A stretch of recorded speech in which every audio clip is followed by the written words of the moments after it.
tarde, professor. Boa tarde, Ferrari. Prazer estar falando com o professor aí. O professor também sigo a mesma linha da Thaís ali, antes de fazer a pergunta, dar os parabéns pro professor, porque todos os alunos da nossa sala ali, no período noturno, usam o professor como uma referência que é absurda. Gratidão. É muito bonito ver isso da parte dos meus colegas, né?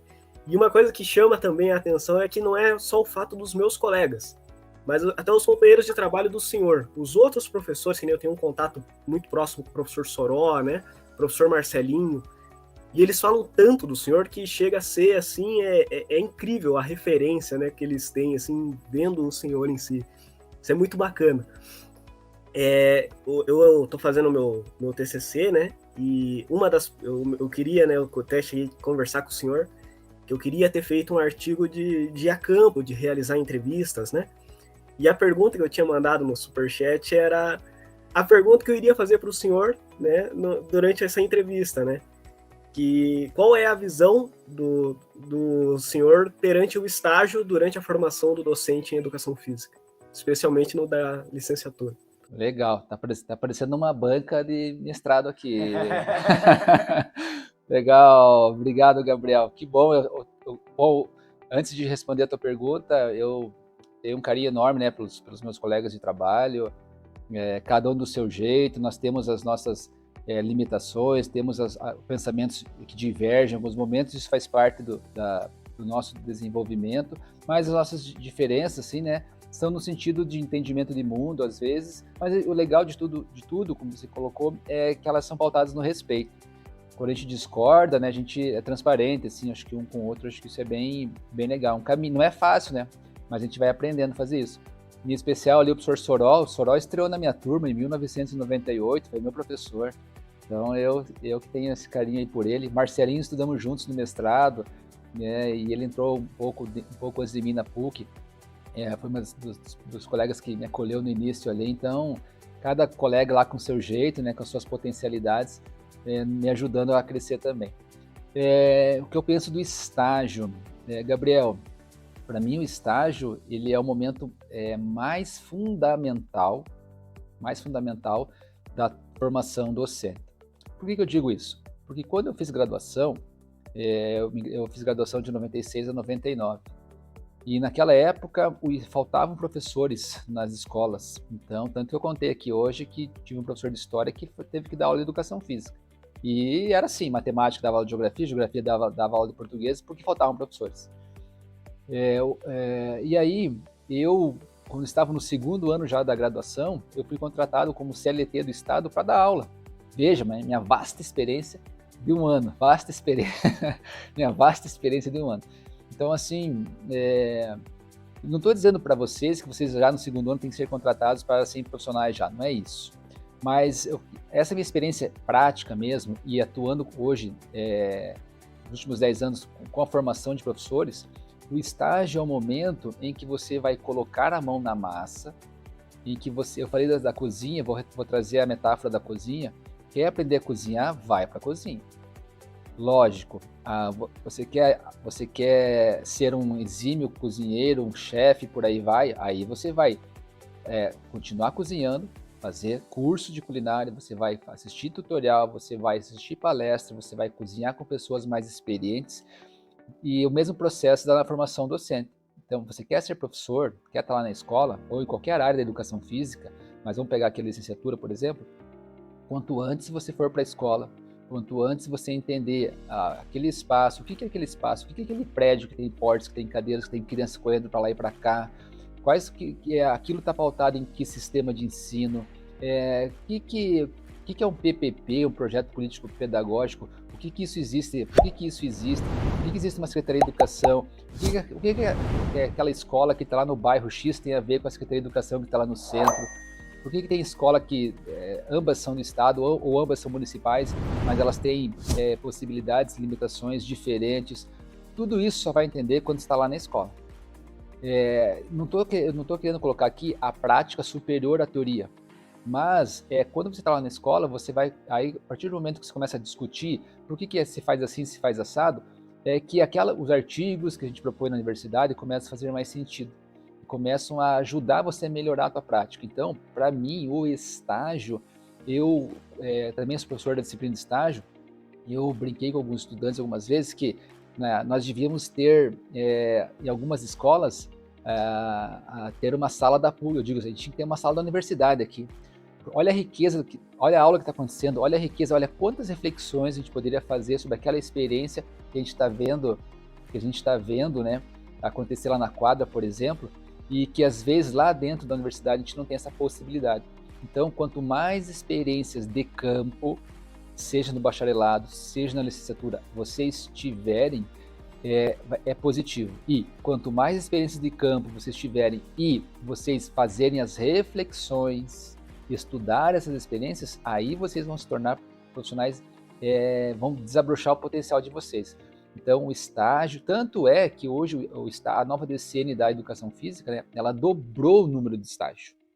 Então, os alunos que entraram esse ano, né, nos cursos no Brasil, quando eles chegarem no estágio que vai acontecer em 2024, eles vão ter o dobro de horas de estágio que vocês estão tendo, né, seja na licenciatura, seja no bacharelado, por reconhecer que é na experiência prática, né, que se produz o profissional. Lógico, pautado na reflexão teórica, para não parecer que eu estou colocando a prática maior que a teoria e vice-versa. Tá? Então, essa relação assim. Não, perfeito, professor. E se for possível fazer mais uma pergunta, manda lá. Seria a pergunta que o professor Clayton fez para nós no nosso último encontro. Ai, vamos ver se ele fez pergunta difícil para vocês. Para mim foi pega o lado emocional, professor. Às vezes pode pegar um pouco mais o lado lógico, mas o porquê da educação física? Por que o senhor escolheu o lado da educação física? Por que escolhi? Opa, primeiro meu desafio aqui é conseguir colocar o microfone. Aí, muito bem. Opa, só um minutinho. Aí, agora vai. Aqui, aí, garoto. Por que escolhi a educação física? Eu não sei se eu escolhi a educação física, a educação física me escolheu, mas eu escolhi a educação física, essa escolha se deu lá eu contei, né, até no início do podcast, mas eu em 92, 93, eu sempre gostei de esporte e eu descobri o voleibol. E aí, olha que legal, eu estava no ensino médio, gente, e até não contei isso pro professor Cleiton, mas eu me lembrei agora, eu estava no ensino médio e eu já treinava vôlei, e uma das minhas práticas no lazer, sabe o que era? Ir na biblioteca pública em São José, pegar livros de vôlei. Eu estava no segundo ano assim, do ensino médio, eu pegava livros de voleibol, eu lia, e para aprender jogadas novas, como que eu poderia, eu queria entender o mundo do vôlei. Então, eu fui ser, antes de entrar na graduação, eu gostava tanto de vôlei, que eu lia vôlei, eu comia, né, metaforicamente, o voleibol, livro e jogos, né, não tinha TV a cabo naquela época, a gente quase não tinha, então lembro que a Bandeirantes, na época, transmitia muitos jogos de vôlei, o famoso Luciano do Vale, está com o Papai do Céu hoje, e aí eu ia treinar, terminava meu treino, eu ficava acompanhando os jogos, e eu fui ser árbitro da Federação Paranense de Vôlei, fiz curso, fui aprovado, arbitrei acho que quase um ano, assim, e então eu não me via fazendo outra coisa que não fosse estar no voleibol, que não fosse estar no esporte, e aonde que eu poderia ter isso? Na educação física.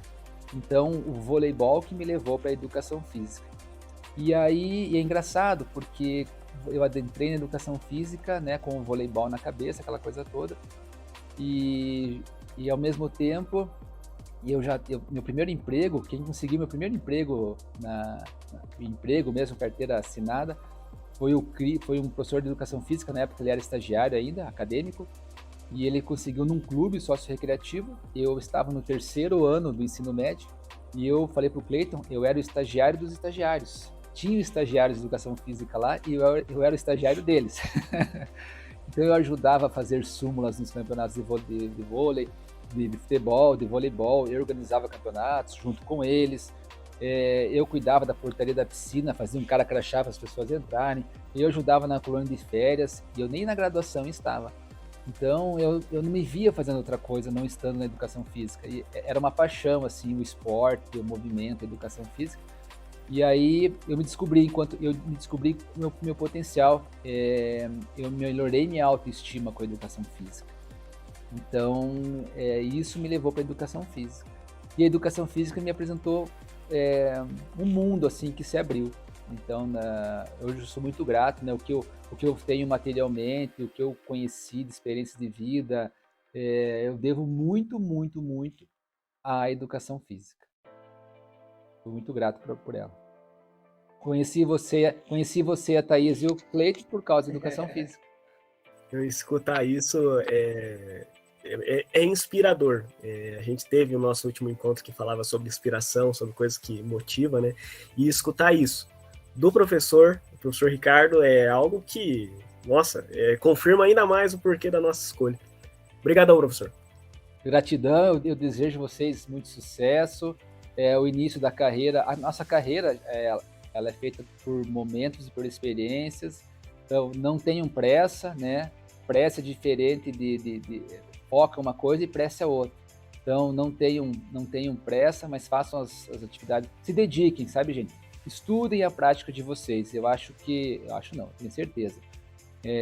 A gente observa aí naquelas pessoas que a gente admira. Nós temos profissionais que nós admiramos. A gente vê assim, o primeiro aspecto é o compromisso, o amor, mas a dedicação. A gente sempre vê assim, a gente sempre vê, né, o vídeo que o professor Cleiton, né, o Cleiton, mas o vídeo que o professor Cleiton ele faz. Só que ninguém vê o quantas horas nos bastidores, com a câmera desligada, ele rala aqui fazendo as edições, gravando. Então a gente só vê, mas então eu queria ser igual ao Cleiton. Legal, você não precisa ser igual a ele porque você é diferente dele. Você pode se inspirar no Cleiton. Se inspire no Cleiton, sim, mas principalmente se inspire nas horas que ele está nos bastidores, que é isso que faz a diferença.